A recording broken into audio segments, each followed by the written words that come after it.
The crosshairs were steady. The child was perfectly still, and for the first time in her life, the galaxy's deadliest assassin hesitated. Virex had killed emperors. She had ended wars with a single pull of a trigger, erased bloodlines before they learned to scream. Her name spoken only in encrypted whispers meant certainty. When Virex accepted a contract, the outcome was already written. Until tonight, the target stood alone at the edge of a rain-soaked landing platform on the outer moon of Coldris 9, a small figure wrapped in an oversized coat, boots dangling just above the metal floor. The boy couldn't have been more than 8. Too small, too quiet. Virex lay prone on a tower 200 meters away, her rifle fused seamlessly with her armor. The weapon's AI whispered confirmations into her neural link: wind negligible, heart rate stable, kill probability 99.8%. The boy looked up at the sky, watching freighters streak across the clouds like falling stars. Virex frowned. Targets didn't usually do that. She accessed the contract file again, scanning it for the 100th time. Designation: asset termination. Threat level: existential. Notes: subject must not survive past cycle's end. No crimes listed, no affiliations, no explanation. That wasn't unusual. Clients paid for silence, not justification. Still, something felt wrong. The boy shifted, rubbing his hands together for warmth. He hummed softly an off-key tune that bled through Virex's audio filters. Her finger rested against the trigger. Take the shot. She didn't. A drop of rain slid down her visor as her internal timer ticked upward. 5 seconds late, then 10. Her combat implants flagged the delay.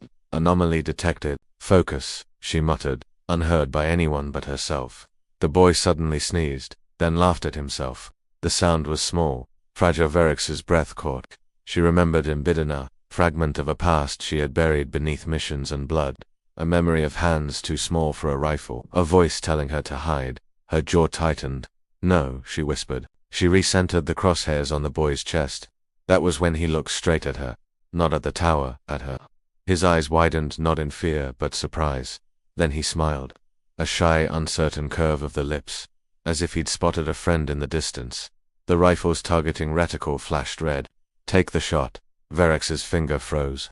The moment stretched fragile as glass. Then alarms screamed across her HUD. Sniper signature detected, the city's defense grid announced. All units converge. Virex swore, rolled backward, and vanished into the shadows just as energy rounds tore through the tower. From the alley below, the boy watched the sparks rain down, confused. He didn't know how close death had been. Virex fled across the rooftops, heart pounding not from danger, but from the realization clawing its way into her mind. She hadn't failed because of bad intel. She had failed because the target was innocent, and the galaxy had ordered his death anyway. As gunships roared overhead, Virex made a decision that would brand her a traitor to every syndicate and empire she'd ever served. She was going back, not to finish the job, but to make sure no one else ever did. She returned to finish the job only to find the child still waiting where she had almost ended his life. Virex circled the landing platform from below, moving through service corridors thick with steam and oil. Defense drones buzzed overhead, their searchlights slicing the rain into pale ribbons. The city was on alert. Now her fault. She should have left the moon entirely. Instead, she climbed. The boy sat exactly where she'd last seen him, legs swinging over the edge, coat pulled tight around his thin frame. The rain had soaked his hair flat against his forehead, but he didn't seem bothered by it. He was still looking up at the sky, waiting. That unsettled her more than the weapons. Virex landed silently behind a cargo stack, cloaking field flickering off. Her implants scanned him again. No weapons, no implants, no hidden signals, just a child. Hey, a small voice said. Virex stiffened. The boy hadn't turned around. You're the lady from the roof, he continued. The one who fell. She cursed silently. I didn't fall. He shrugged. Looked like you did. She stepped into view, towering over him in black armor etched with scars. Her visor retracted, revealing eyes that had watched thousands die without blinking. The boy turned fully now. His smile returned. You came back, he said, as if that explained everything. Virex's hand hovered near her sidearm. Old instincts screamed at her to control the situation, to silence the witness. Instead, she asked, why are you here alone? He shrugged again. They told me to wait. Who's they? The men with nice voices, he said simply. They said someone would come. Cold flooded her veins. What did they say about that someone? That she'd protect me, the boy replied.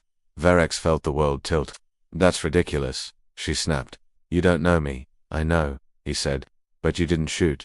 The words hit harder than any blade. Virex knelt, despite herself, rain dripping from her armor. Listen to me carefully. People are looking for you. Dangerous people. He nodded, unafraid. They always do. She clenched her fists. Why? The boy hesitated, eyes dropping to the platform floor. Because I can hear things. Hear what? Machines, he said softly. They talk when no one else listens. Her implants spiked. Say that again. They whisper, he continued. Ships, doors, guns. They tell me when they're scared. Or broken. Virex exhaled slowly. Now it made sense.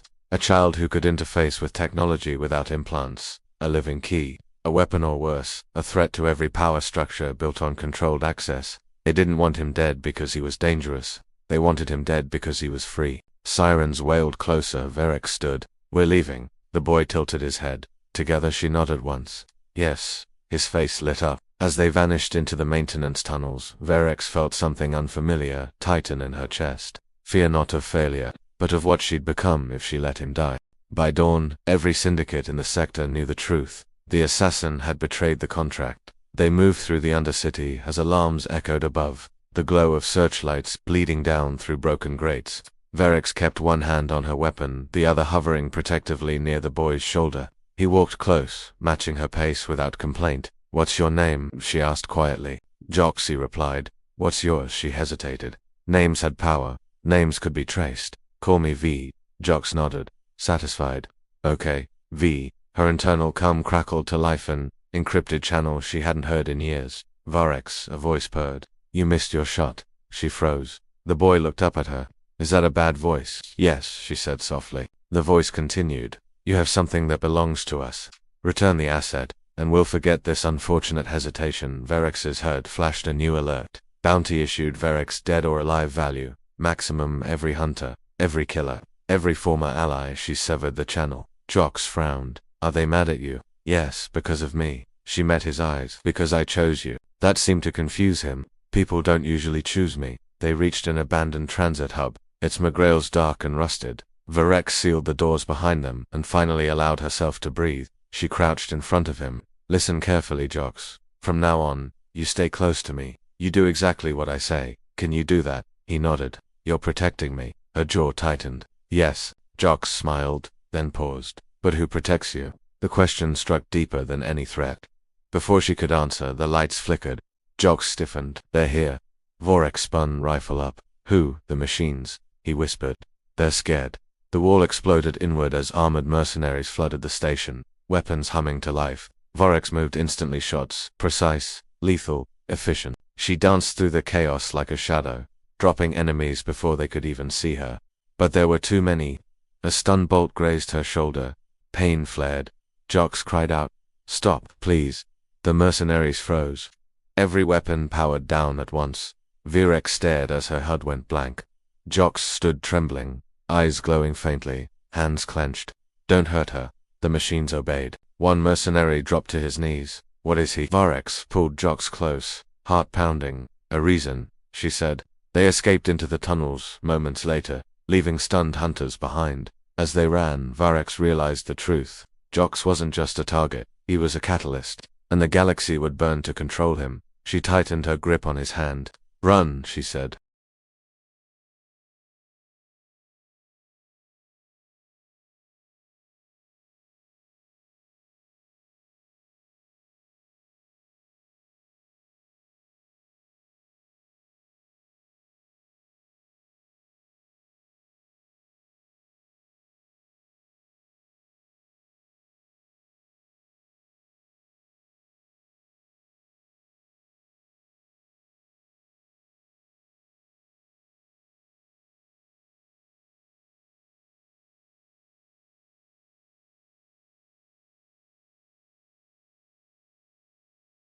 Teaching a child how to survive was easy. Teaching herself how to care was not. They didn't stop running until the city lights faded into the metallic fog of the outer industrial zones. Here the air smelled of rust and old coolant, and no one asked questions as long as you paid in silence. Virex found shelter in a derelict repair hangar buried beneath collapsed transit lines. She sealed the doors manually, overriding dead circuits with tools she carried out of habit, not hope. Jox sat on a crate, watching her with unblinking focus. You're hurt, he said. She glanced at her shoulder.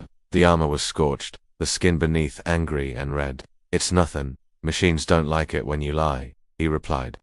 She snorted despite herself and peeled back the armor plate. Blood welled. Jock slid off the crate and knelt beside her. "Hold still," before she could protest. The nearby repair drone whirred to life long dead moments ago. Its arm extended, tools gleaming. "Jocks, it wants to help," he said.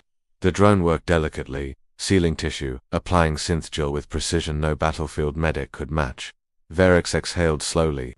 "Thank you." The drone beeped softly, then powered down again. Jock smiled. "See, they listen." That night, they shared ration bars and stale water. Virex kept watch while Jock slept curled against a heat unit, small hands clutching his coat like an anchor. She didn't sleep. She remembered other nights, other targets, other children she'd never seen because she'd never looked. Guilt gnawed at her sharp, relentless. Morning brought a soft hum. Jock sat cross-legged, eyes closed, whispering to the hangar's systems. Power flowed where none should exist. The lights brightened, the heat stabilized. "You shouldn't do that," Virex said. "It's dangerous." "They like talking to me," he replied. "It makes them feel useful." A calm ping echoed through the hangar. Virex tensed, tracing the signal. A single message appeared on a cracked display. "I can get you out." Her pulse spiked. S was a ghost. A fixer who traded in impossible escapes and erased identities. Someone Virex had saved years ago for reasons she couldn't remember. She typed a response. "What's the price?" The reply came instantly. "The boy stays free, or I walk." Virex stared at the screen. Jox looked up. "Is that a good voice?" She nodded slowly. "Maybe." The hangar trembled as distant engines roared, hunters closing in. Virex loaded her rifle. "Pack what you can." Jox frowned. "Are we leaving?" "Yes." "Where?" She hesitated. "Somewhere they can't cage you," she said. Jock stood and took her hand. "Then I'll protect you too," he said seriously. Virex squeezed his fingers, a strange warmth spreading through her chest. For the first time, survival wasn't just instinct, it was purpose. They came for the child with armies. Virex stood in their way alone. The escape ship waited beneath the hangar, half buried in debris, its hull scarred but intact. An old courier craft, fast, forgettable, perfect. S had always been good at choosing exits. Virex ushered Jox up the ramp just as the ground began to shake. Gunships, too many. Spotlights punched through the fog, locking onto the hangar like accusing fingers. Loudspeakers boomed with false calm. "Virex," a voice announced. "Hand over the asset. You'll be granted a clean death." She laughed once short, and bitter ants sealed the ramp behind Jox. "No," she replied. The first wave hit hard. Explosions tore the hangar apart as mercenaries poured in, armored exosuits glowing with combat shields. Virex moved like she always had, lethal, efficient, unstoppable. Every shot found a weakness. Every blade struck true. But this time was different. Every step back brought her closer to the ship, closer to him. A plasma bolt punched through her side. She staggered, caught herself, kept firing. Pain screamed through her nervous system, redlining her implants. Jox pressed his hands to the ship's inner wall, eyes squeezed shut. "They're angry," he whispered. "They don't want to listen." Outside, Virex dropped to one knee as a heavy unit advanced, cannon charging. She looked back at the sealed ramp. "Jox," she said through gritted teeth. "Do not open that door." The cannon fired. The world went white. Then silence. The cannon powered down mid-shot. Shields flickered. Weapons clattered to the floor. Jox stood at the top of the ramp, trembling, eyes blazing with soft blue light. "Stop," he said, not loud, but absolute. The machines obeyed. Every gunship powered off. Every exosuit locked in place. The hunters stared in horror. Virex pushed herself up, bloodied but alive. She reached Jox in 3 long strides and pulled him close, shielding him with her own body despite knowing it was pointless. "You shouldn't have done that," she whispered. "They were going to kill you," he replied, voice shaking. "I won't let them." The lead mercenary dropped his helmet. "He's not a boy," he said in awe. "He's a sovereign interface." Virex raised her weapon. "He's a child." The mercenaries retreated, fear spreading faster than orders ever could. The sky fell quiet. Minutes later, S's voice crackled through the ship's comms. "Nice work. Windows closing. Get airborne." The ship lifted off as Virex collapsed into a seat, consciousness fraying. Jox knelt beside her, tears streaking his face. "Don't die." She forced a smile, not planning on it. As stars stretched into hyperspace, Virex understood the truth. She was no longer the hunter, she was the shield. And shields were meant to break so others wouldn't have to. The galaxy would remember the boy as a miracle. It would never know the woman who chose to become his shadow. Virex drifted in and out of consciousness as the ship tore through hyperspace. Every nerve burned. Her implants screamed warnings she ignored. Pain was familiar. What frightened her was the quiet. When she woke, the stars outside the viewport were unfamiliar. "We're safe," Jock said softly. She turned her head. He sat beside her, smaller than ever against the vastness of space, hands folded tightly in his lap. "For now," she replied. S appeared on the holoprojector, older, sharper-eyed, and smiling like someone who'd just watched history bend. "You made a mess," S said. "Syndicates are collapsing, defense grids are rewriting themselves. Machines across 3 systems just stopped listening to their masters." Jox looked down. "I didn't mean to break anything." S softened. "You didn't, kid. You freed it." Virex pushed herself upright. "What happens now?" S's smile faded. "Empires will come. They always do. They'll call him a god, or a threat, or both." Virex placed a hand on Jox's shoulder. "Not while I'm breathing." S nodded. "There's a place beyond mapped space. No central AI, no kill switches. I can get you there, but it's one way." Virex didn't hesitate. "Do it." Jox looked at her, eyes wide. "You'd leave everything." She thought of the contracts, the blood, the empty victories. "Yes," she said. "I already did." The ship veered into uncharted darkness. Years passed. Stories spread of machines that refused to fire on civilians, of weapons that powered down when aimed at children, of systems that chose mercy over commands. Some said it was a ghost in the code. Others whispered of a boy who spoke the language of steel. And in the quiet places, far from the maps, Virex taught Jox how to survive without hiding, how to choose, how to protect without becoming a weapon. One evening, as artificial stars bloomed across their sky, Jox asked, "Were you really sent to kill me?" She nodded. "Why didn't you?" Virex watched the lights flicker, alive and free. "Because," she said, "the moment I saw you, I remembered who I was before the galaxy told me what to be." Jox leaned against her. In a universe built on obedience, the most dangerous thing of all had been born. A child who could command machines. And a woman who chose love over orders.